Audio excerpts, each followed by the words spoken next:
and it's now my honor to welcome Consul General of India, Honorable Sandeep Chakravarti. He's come from New York just for this event. We really appreciate it. Thank you so much, and I welcome for you to share. I think you just come to US most recently, just a month or two ago, and I would love for you to explain your background and how you come, and then to talk about India. And thank you so much for making one of your first visits to the Great Lakes to Cleveland, and hopefully many more to come. Welcome. Thank you.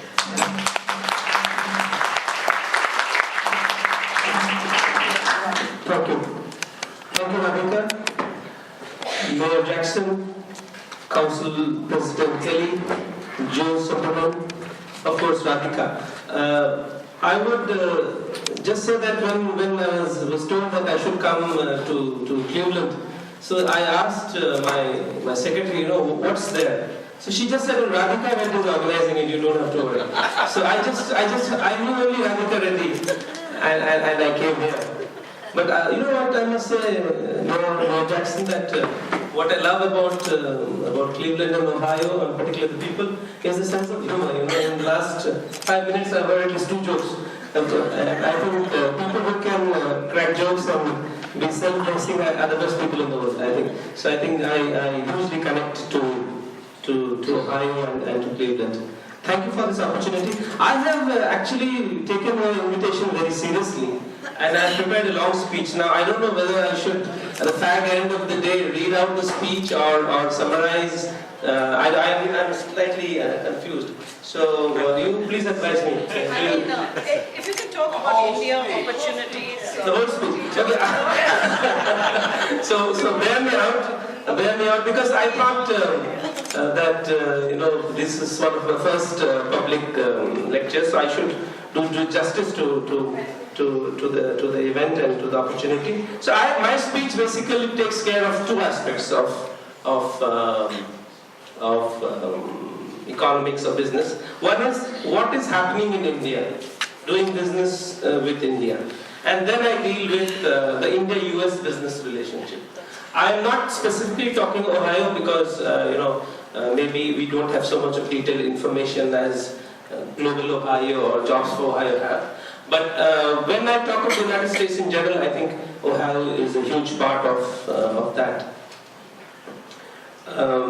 In November 1972, President George Washington nominated Benjamin Joy of Newburyport as the first American consul to Kolkata. Mr. Joy reached the city of Joy only in April of 1794. He was never recognized as Consul General by the British East Indian Company. I'm a recognized Consul General, so I'm not like Joy.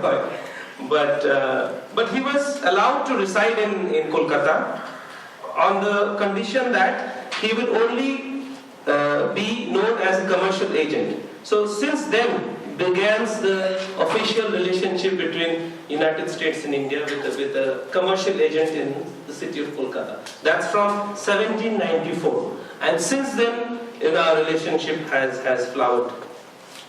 At a time of geopolitical uncertainties, political turbulence, economic volatility, and technological disruption, India is a bright spot of growth and stability in the global economy. Despite the temporary disruption of demonetization done in the interest of a clean economy and rolling out of the goods and services tax, the growth has not slowed down much, and we are optimistic of its return to more than 7.5% as early as next year. The International Monetary Fund projects the growth in India to accelerate to 7.7% in 2018 and 19, and to 7.2% next year. So India is a $2.3 trillion economy and is the fastest growing major economy in the world. I think that's something important that all of us should keep in mind. In India, economic reforms are taking place at an unprecedented pace and touch all aspects of business, investment and operations.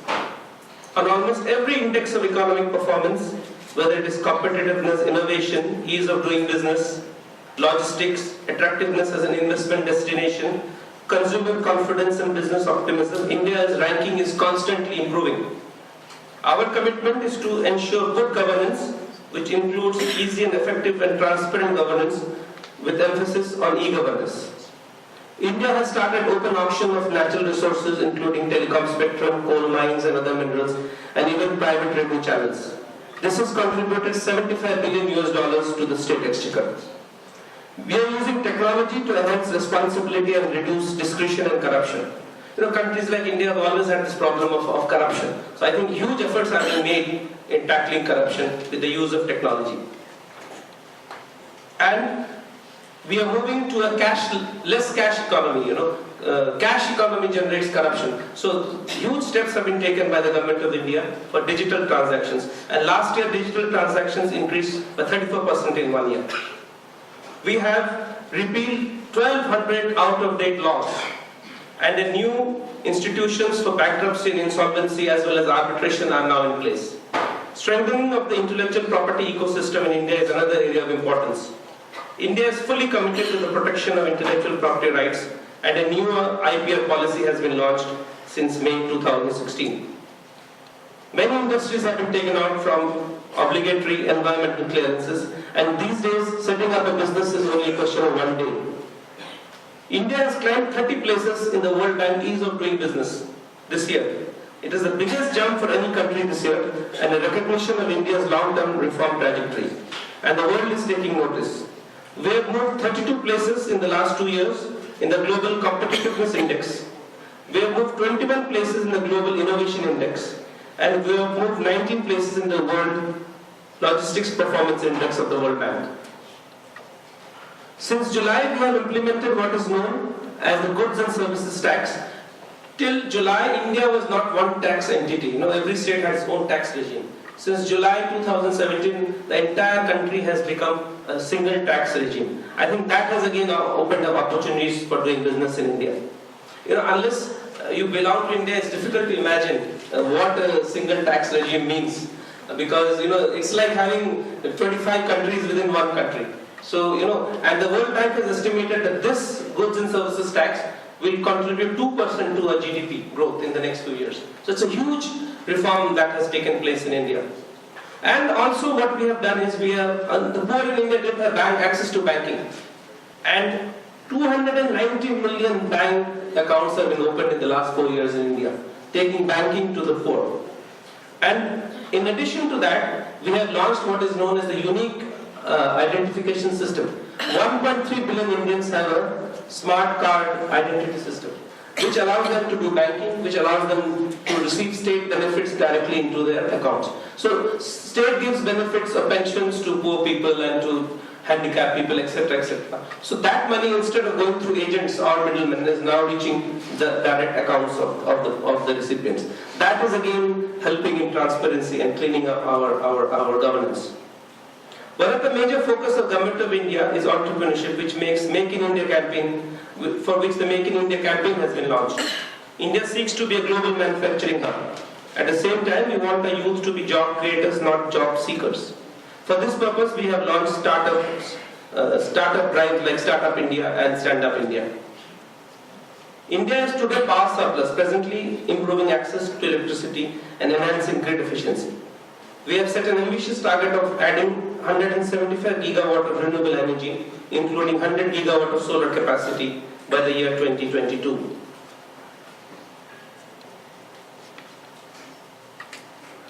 Growth in India is accompanied by increasing macroeconomic stability. Fiscal deficit, current account deficit, and inflation rates are down. The Indian rupee is stable. Foreign exchange reserves are in record high.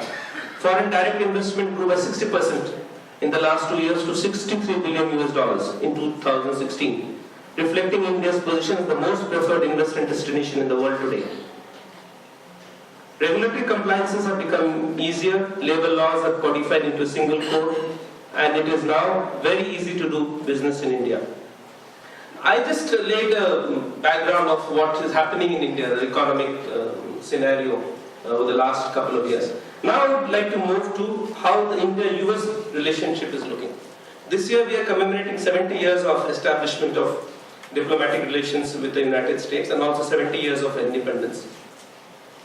And we now enjoy what is known as a global strategic partnership, and we are working to advance common objectives. Our Prime Minister, when he was here last year, said and I quote him, "I believe that the inherent convergence in my vision of a new India and President Trump's vision of making America great again will create new dimension for mutual cooperation. It's my considered view that a strong and successful USA is in India's interest. Similarly, India's development and India's growing importance at the global level is in the interest of the USA. Enhancement of trade, commerce and investment links will be the priority of our shared efforts.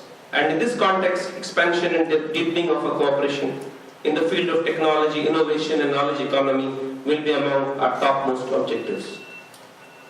These were amply reflected in the joint statement which was issued at the end of the visit of our Prime Minister in June 2017. And it spelled out the joint objectives of combating terrorism, promoting stability in the Indo-Pacific region, increasing free and fair trade, and strengthening our energy linkages. We have noted with satisfaction the remarks of President Trump at Da Nang just a few days back, when he said, and I quote, "Since India opened its economy, it has achieved astounding growth and new world of opportunities for its expanding middle class. And Prime Minister Modi has been working to bring the vast country and all its peoples as one. And he has been working at it very successfully indeed." On October 18th, Secretary Tillerson gave a speech in Washington, where again I would like to quote him because he lays out the roadmap of our relationship for the next 100 years. Secretary Tillerson said, "Another more profound transformation is taking place, one that will have far-reaching implications for the next 100 years. The United States and India are increasingly global partners with growing strategic convergence. Indians and Americans don't just share an affinity for democracy, we share a vision of the future.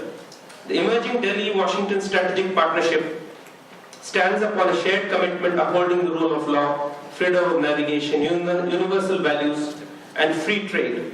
Our nations are two bookends of stability on either side of the globe, standing for greater security and prosperity for our citizens and the people around the world." I would just now like to go to some very specific areas of where India and the United States are cooperating. One thing which is not normally mentioned is India is also a huge investor in the United States.